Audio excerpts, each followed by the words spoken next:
Hello everyone, and welcome to Kindness 101. I'm going to start by introducing my faculty members. First of all, we have my daughter Meryl. She's going to help out here. And my son Emmett is our cameraman. Today we're going to talk about courage. Can you see that? Courage. Well, the C is a little cut off. C is a little cut off, but they get the idea. Yeah, they get the idea. Yeah, it's about courage, right? What does that mean, courage? Like, it sort of means bravery, but not totally. Not totally. Great point, exactly. You're dressed up as what today? Courageous Princess. The Courageous Princess. One of Meryl's favorite books of all time, The Courageous Princess. What makes her courageous? Well, I think I probably could find a page in there that would describe it. Okay. Oh, look at her. Let me show the boys and girls. Can you see that? That's the Courageous Princess down here. And look at that dragon. Oh, that had to take a lot of courage. Yeah. Do you think that she was always able to face down dragons like that, the Courageous Princess? Probably not, no. No. How did she get so that she could stand there and face down a dragon? That's what we're going to talk about, right? That's what we're going to talk about today. How do you succeed at becoming a courageous person? Succeeding at becoming a courageous person is actually failure. That's so good. That's so good. You succeed by failing, which is weird as that sounds. Yeah. You have to get comfortable being uncomfortable.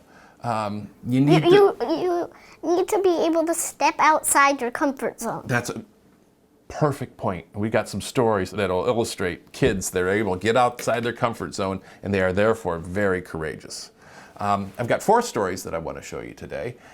These are all about very courageous people. And the first one that I want to show you is about a very courageous football player. The Brandywine Bulldogs in Wilmington, Delaware have one of the most unlikely football players in America today. And not just because this guy is so little, but because this guy is a girl. I knew that I wanted to play football, and I knew that I wanted to start on varsity, and nothing stood in the way from it. At 4'8", senior Felicia Perez is one of the shortest kids in her school. And she's not a kicker like many girls who play high school ball. No, Coach Isaiah Mays says Felicia came to him with a different position in mind. A girl could technically play anything, but most of them don't say they want to play linebacker right away. That's right, linebacker. And, you know, it's a physical position. You get hit every play, and she's gotten rocked a couple times, but she gets right back up. Felicia says it's everything she ever dreamed. For as long as she can remember, she's wanted to play football. But it took a while to convince her parents. I kind of kept pushing for it. It was like, Mom, Dad, I really want to play. And they were like, okay, well, let's go sign you up. And I was like, let's go. They thought you were bluffing, that you really didn't want to. Yeah, they thought I was bluffing. So you called their bluff. I did. I think I still do. And it wasn't just her parents who were skeptical. When she went to sign up, Felicia was directed at first to the cheerleading table. It was the beginning of a lot of false assumptions and some bullying. Came to weight training and everybody started laughing. The guys say it was just hard to believe that this little girl could actually contribute.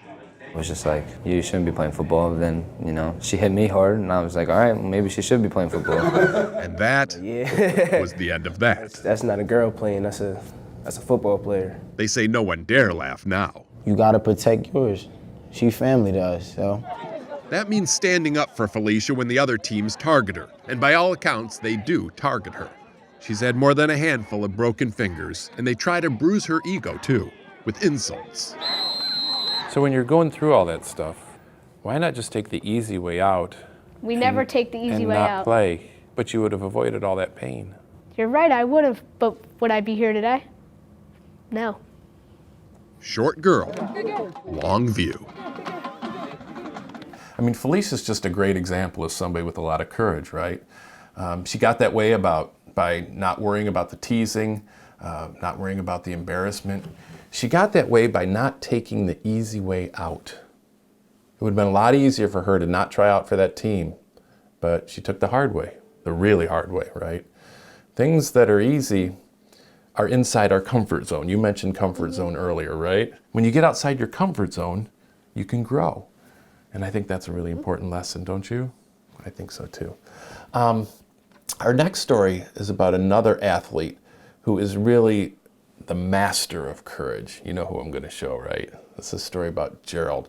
He's the only person that I've ever interviewed that I invited to live with us. I don't know if you knew this or not. Because he's so good at courage, I thought, maybe if he went to college near us, he could stay with us, and he'd be a great example for you guys to follow. I was that impressed with this guy. Let's watch the story.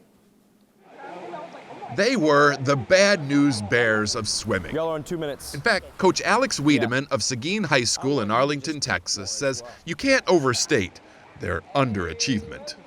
Our goal every meet was to finish the race. Just get across the pool? Get across the pool. Really, we measured our success on not getting disqualified. And because that was the standard, 4 years ago, Gerald Hodges made the team.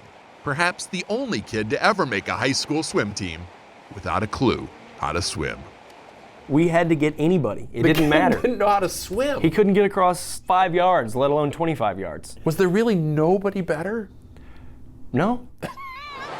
Come on, Gerald. Come on, Gerald. Eventually, he at least learned how to not drown and even finish some races, albeit long after the other competitors were done and toweled off. Push it. Come on. Yes, he was that bad, which is interesting because on dry land, Gerald is a remarkable athlete. Could you have made the basketball team? I think so. Could you have made the football team? I'm pretty sure. Soccer team? Pretty positive. So why swimming? I felt like if I couldn't handle not being good at something, then how could I consider myself, a successful person? That quote bears repeating. If I couldn't handle not being good at something, then how could I consider myself a successful person? To Gerald, setting yourself up for failure is actually the key to future success, especially if you can somehow manage to master your weakness. And by the start of his senior year, Gerald had actually improved a lot. But no one really knew how much he'd improved until a big regional meet earlier this year. It was the 200-yard medley relay. Top 2 teams qualify for state. And as usual, Seguin was pretty much in last place with 50 yards to go. And that's when Gerald jumped in the water. Keep in mind, at this level, making up any significant time is nearly impossible. Unless maybe you've got something to prove.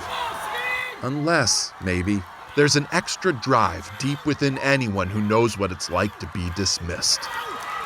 Whatever it was, the kid who couldn't swim just sent his team to state. Man, we was ecstatic. I could barely contain my energy as I was trying to go get this medal. I'm sitting here just freaking out. You're having a hard time now. Yes, I was like, I've come so far. From now on, whenever you think anything is impossible, think of Gerald. Whenever you think the easiest path is the best, think again. If I couldn't handle not being good at something, then how could I consider myself a successful person? Gerald gets it, doesn't he? He really does. You have to make yourself uncomfortable to grow. When you get uncomfortable and still find the will to push on, that's when the magic happens. We've got a special guest, don't we? Gerald is joining us now. Gerald, how you doing? Hi, how are you guys? It's so great to see you again. Yes, sir. It's good to see y'all too. I was telling them that I invited you to go to college near us and live with us. Yes, I remember. Unfortunately, you had a very happy family that you liked and wanted to stay it was with. tempting offer nonetheless. Were you ever worried about the other kids laughing when you first started swimming? And how did you get past that? For me, it was I had to look to the end goal. Once I get past this, I'll be able to do these things. What did it feel like to step outside your comfort zone? Well, at first it was weird. Definitely going into a pool, not knowing how to swim, definitely a new experience. But one of the cool things about going outside of my comfort zone is you get to experience things you would have never seen had I stayed where I was. Are you still trying hard things? Oh, most definitely. Right now, I am a mathematics major, which in and of itself is such a hard major. I'm a math major who wants to teach. And a lot of times with teaching, you have to teach these kids these things that may seem difficult. It may seem like, well, I'm not good at math. Well, I wasn't good at swimming. But, sometimes you have to learn how to do these things. You have to practice. You have to train. And those types of things will make you better at the things you are good at. So failure to me isn't so much as a stopping point, but more as a jumping off point. That's where I need to go from, is that failure. Any tips for kids that want to be just as courageous as you are? Don't be afraid to be afraid. I think that was one of the biggest things that my parents would always tell me is it's okay to be worried. It's okay to be nervous. You're not supposed to go in there thinking I'm just going to take care of it, because that's prideful. That's arrogant. That's how you mess up. In fact, one of my favorite quotes my dad used to throw around is that courage isn't the absence of fear. It is moving forward despite fear. So for me, when it comes to being afraid and being fearful, use that fear as a motivator to be smart, be cautious, and continue to go forward. All right, well, thank you so much for joining us. I really appreciate it. Oh, no problem. Thank you guys for having me. Boys and girls, if you follow Gerald's advice, you can be a star. And sometimes you might even be able to make a star.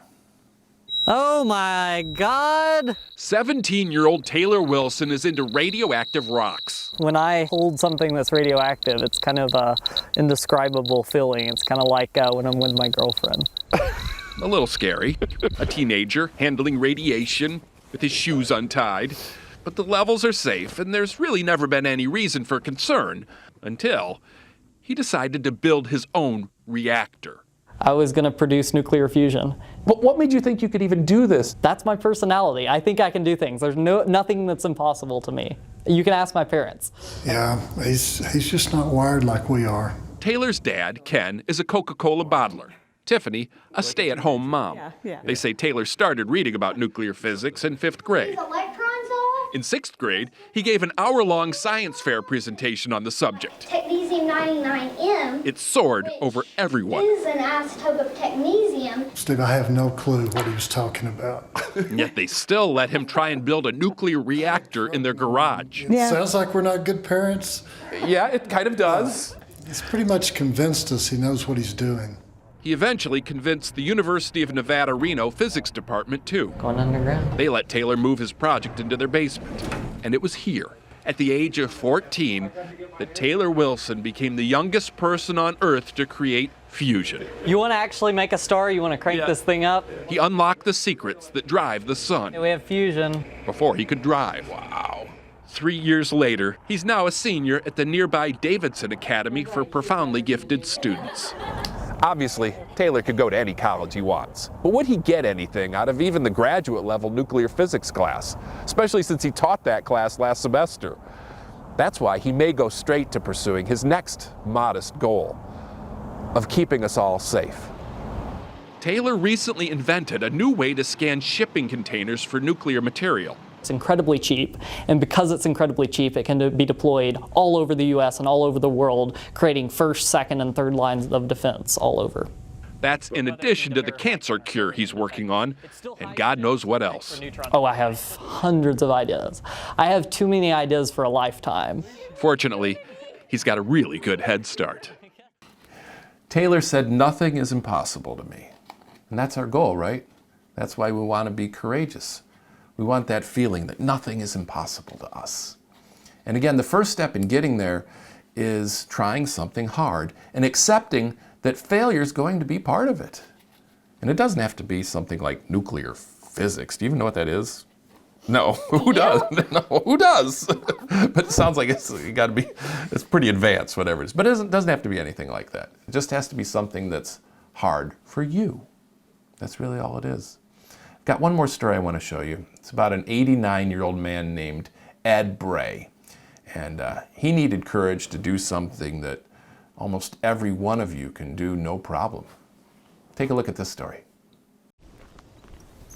Inside a single-wide in Cookson, Oklahoma, a tortured soul lives alone. It's a hard life, let me tell you, but you ain't never lived hard till you go through what I've been through. This is me. 90-year-old Ed Bray served in World War II. He was at Normandy on D-Day, has 2 Purple Hearts and more than a dozen other medals. But when we first met him in March, he couldn't even read what they were for. Not because it was too painful. Victory. But because he simply couldn't read. You know what that word is? E-U-R-O-P-E? No. The toughest thing that ever happened to me in my life is not being able to read. You said you were at Normandy, though. Yes. Illiteracy can be that damning. I've covered this up for 80 years. Nobody in this town knows I can't read. Until he retired, Ed worked a civilian job at an Air Force base refueling planes. A coworker helped him with the forms and whatnot. At home, his wife covered for him for 62 years, until she died in '09. Put you guys some coffee on. Since then, Ed has managed okay, but the soldier in him still refuses to surrender. I wanted to read one book. I don't care if it's about Mickey Mouse.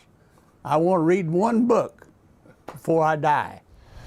Over the years, Ed says many people have tried to school him, but invariably, either the teacher or the student would get frustrated and give up. Then a few months ago, a friend suggested he see a professor of reading education here at Oklahoma's Northeastern State University. He told me I was wasting my time. And I said, well, we'll just sit and chat a couple times a week. Is that okay? Very good. Toby Thompson says eventually their weekly talks gave way to flashcards. And everything started clicking. 4. He got pretty good at the sight words. 1. Good job. But the real breakthrough came in February, when, at the age of 89, Ed Bray read this book about George Washington. It gave me goosebumps, and it still does. It still does. He read 3 more that week. And though they were all just third-grade level biographies, Good job. each one had the same dramatic ending. Did you ever think you'd read that? This has changed my whole life. I'm not the same guy I was when I started with Toby. I'm a different man now. Today, Ed is at a 6th grade level and can now enjoy many of the benefits literacy provides. Ladies and gentlemen, most notably, this is Ed Bray. Karaoke. Make the world go away. We asked him to sing for us on this night, but he does it all the time on his own.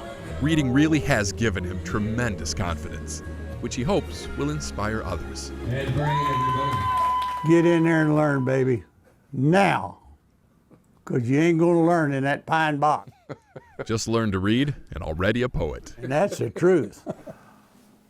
All Ed did was read a book. Just a simple book. But to me, he's still as courageous as any dragon slayer. Do you guys want to be like Ed? Like Taylor? Gerald? Felicia? I hope so. Because I have a homework assignment for you. No? Emmett looks like he doesn't want homework. I want you guys to try something hard. I don't care what it is. Try something that's hard for you. And I don't care if you succeed. In fact, it might even be better if you fail, because that's what this is all about, right? It's about embracing failure and trying new things. So that's your homework assignment. You can send it to us if you want a video what you're trying. And you can send it to kindness101@cbsnews.com. I'd love to see what you guys try. What do you want to try, Meryl? I will think about that. You're going to think about that? I have an idea. What? Riding a bike. Because you don't like trying riding a bike, right? Why not? I feel like I'm going to fall off. Yeah, well, it makes sense. So you have a little fear, right? And you're worried about not succeeding? Yeah. Would you be willing to try, even though it's hard? How do you think you'd feel if you were able to ride that bike? I would feel like I did the impossible for me. Right, and that's what this is all about. So I'd really like to hear what you guys do. Again, kindness101@cbsnews.com. And if you don't succeed, it doesn't matter. Courageous people embrace failures, right? So good luck, boys and girls. We're going to have another class about optimism. So join us for that one. It should be a good class. Okay. All right. Thank you, everybody.